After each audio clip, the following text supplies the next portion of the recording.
Assalamualaikum warahmatullahi wabarakatuh. Salam sejahtera, apa kabar semuanya? Semoga ada dalam keadaan sehat walafiat.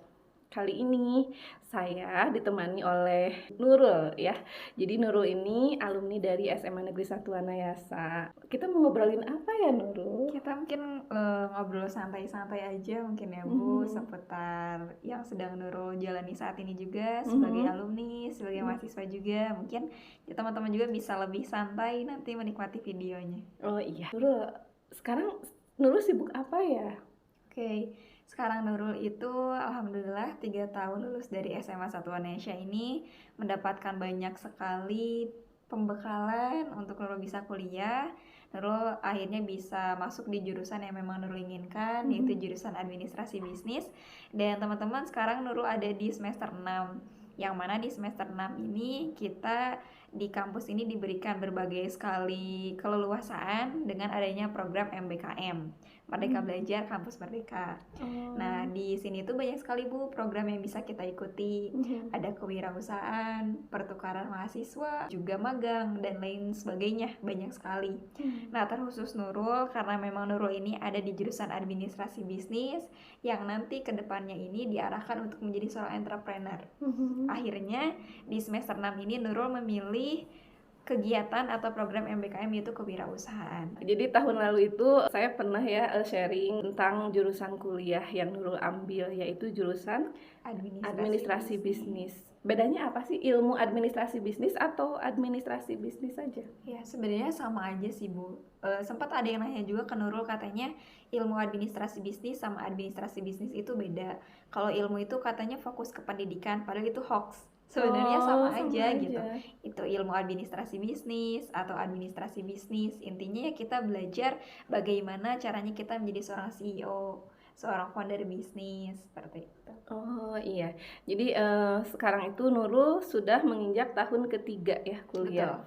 Dan saya tadi mendengar ada istilah MBKM dan Nurul ini selain memilih jurusan administrasi bisnis itu karena memang benar-benar belajar secara teori, tapi pada dasarnya Nurul sudah mempraktekkan bisnis bahkan sejak SMA ya. Iya, betul. Iya, kalau boleh tahu ceritakan tentang bisnis Nurul itu apa saja sekarang? Oke, boleh. Mungkin historinya ini lumayan panjang banget ya, Bu, Iya. tapi Nurul jelaskan secara singkat aja. Mhm. Jadi Nurul itu dulu dari sejak SD itu senang banget Bu sama jualan. Oh, dari mulai SD Iya, dari ternyata mulai ya? SD, tapi belum diseriusi kayak pas SMA gitu. Mhm. Mhm. Jadi dulu dari SD itu karena mamah itu jualan di rumah, jadi karena mungkin melihat juga ada yang dijadikan model, ada yang Iya. jadikan role, akhirnya ada juga ketertarikan untuk menjual gitu. Iya. Akhirnya ngejualin dulu nih produk-produk di rumah gitu, di toko, sampai akhirnya di SMP juga mulai merambah lagi ke fashion, terus ke aksesoris juga. Mhm. Dan di SMA ini mulai ke makanan. Waktu Oh, itu iya. Nurul jual di kelas 10. Jadi karena memang kelas 10 itu lumayan agak jauh ya Bu ke kantin posisinya. Nurul mikir nih, oh ada peluang nih gitu, ketika teman-teman malas buat ke kantin tapi perlu buat jajan, akhirnya Nurul jualan lah di situ. Produk pertama Nurul waktu itu tahu wali. Mhm. Nah setelah itu juga Nurul gak berhenti di situ aja. Alhamdulillah diteruskan juga di jurusan yang memang bisa mewadahi Nurul dalam berbisnis. Iya. Masuk di jurusan administrasi bisnis, dosen-dosennya luar biasa sekali. Benar-benar bukan hanya menjelaskan teori, tapi mereka itu dari praktisi juga, yang memang sudah punya usaha, sudah Iya. punya penghasilannya di luar menjadi dosen juga gitu. Dan itu bisa memotivasi Nurul, bisa juga Nurul tahu ternyata di lapangannya seperti ini gitu. Akhirnya Nurul termotivasi lagi untuk mengembangkan bisnis Nurul.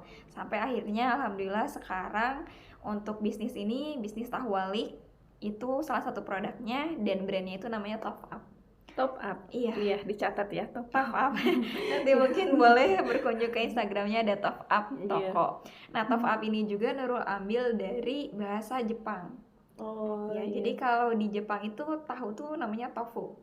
Oh, iya, Tofu. iya, tofu ya. Nah, jadi tofnya itu dari tofu, Mhm. kemudian up-nya ini tuh motivasi Nurul supaya jajanan tahu ini tuh bisa punya next level gitu. Ketika mungkin sekarang Nurul juga sebelum mengembangkan bisnis ini riset dulu Bu. Riset Iya. pasar terkait seberapa besar sih keinginan masyarakat untuk mengonsumsi tahu, dan ternyata banyak sekali. Tapi dari mereka ini merasa bosan karena produksi tahu tuh seperti itu tuh aja gitu. Kalau nggak gehu ya tahu crispy gitu, yang Iya, itu iya, aja. iya. Makanya di sini Nurul buat sebuah inovasi yang berbeda, yang baru, dengan tujuan untuk menaikkan level tahu. Jadi adalah kata up. Makanya Oh top iya, up. jadi itu ya sejarahnya dari top up. Betul. Iya, berarti Nurul sudah beberapa tahun ya mengembangkan.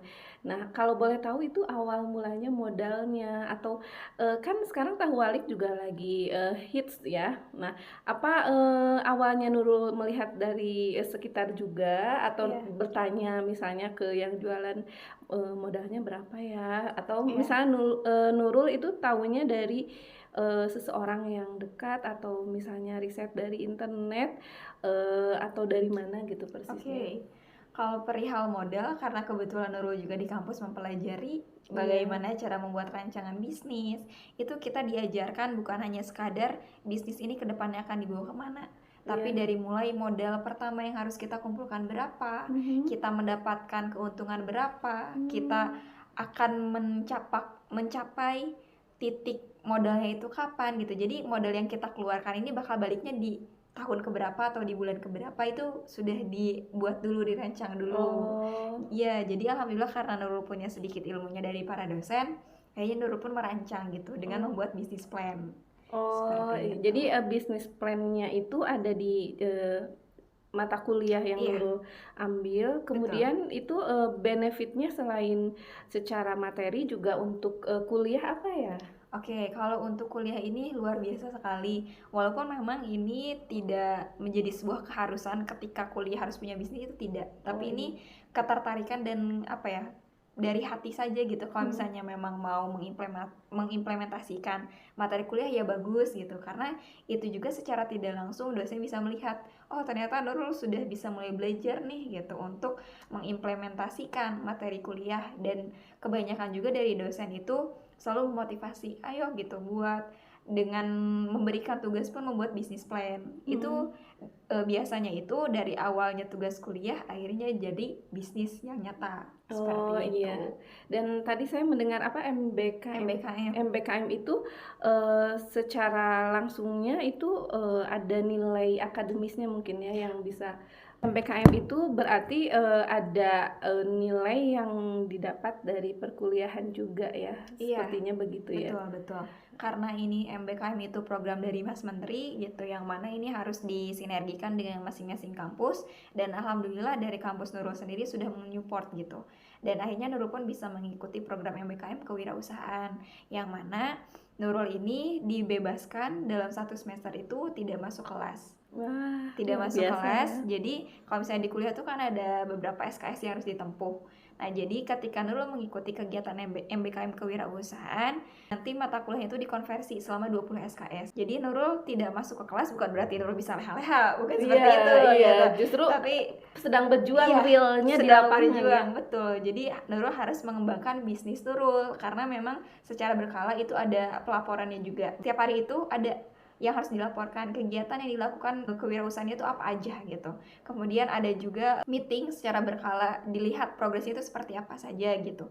Alhamdulillah setelah mengikuti MBKM ini, Nurul yang tadinya modal pribadi gitu, modal dari orang tua, tapi alhamdulillah sudah mulai ada yang tertarik dari investor. Kemudian sudah mulai ada juga yang tertarik menawarkan untuk menyimpan produk Nurul di swalayan seperti itu. Nah, Oh. kalau misalnya Nurul nggak apa ya, nggak mengembangkan dengan program MBKM ini, ya mungkin Nurul bakal stuck di situ-situ aja karena Nurul nggak fokus. Tapi dengan adanya program MBKM ini, alhamdulillah jadi bisa lebih fokus nih sama bisnis Nurul gitu, dan mohon doanya semoga bisa terus sustainable gitu, nggak sampai di sini aja. Oh iya, Masya Allah ya. Jadi dari kampus memang juga supportnya luar biasa. Dan kalau boleh tahu MBKM ini individual atau per kelompok? Oke, untuk tahun sebelumnya itu MBKM-nya dibuat secara kelompok.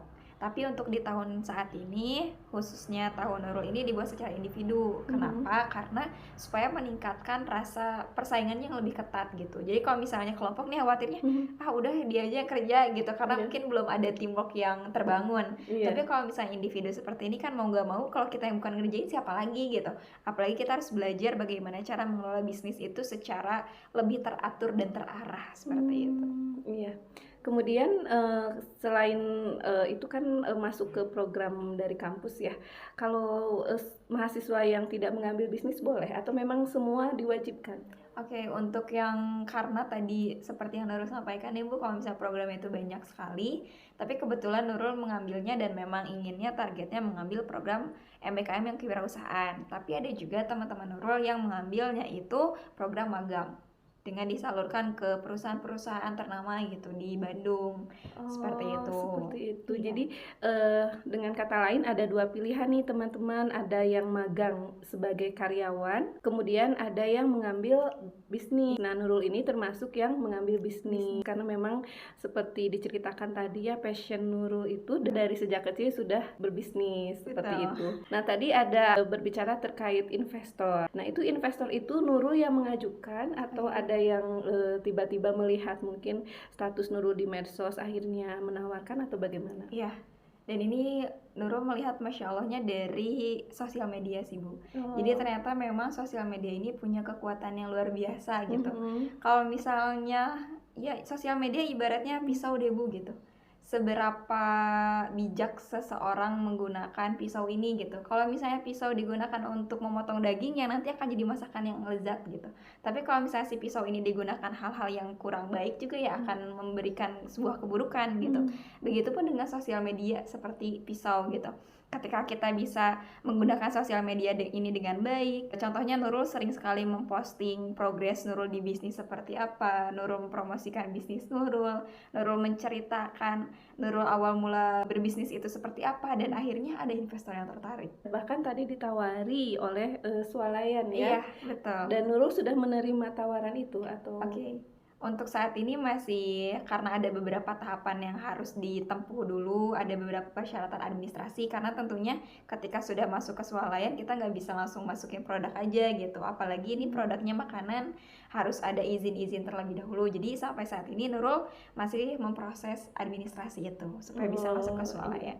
Jadi kita berdoa bersama-sama, kita doa bagi teman-teman juga, semoga Nurul makin sukses ya. Amin, dan amin. tembus ke swalayan ya, Masya Allah. Dan iya, jadi teman-teman luar biasa ya perjalanan dari Kak Nurul ini. Semoga apa yang telah kita share ke teman-teman dapat memberikan wawasan ya, wawasan yang berharga, baik itu tentang bisnis maupun tentang manajemen waktu. Baik, dari saya cukup sekian. Terima kasih atas perhatiannya. Mohon maaf apabila ada kesalahan. Wassalamualaikum warahmatullahi wabarakatuh.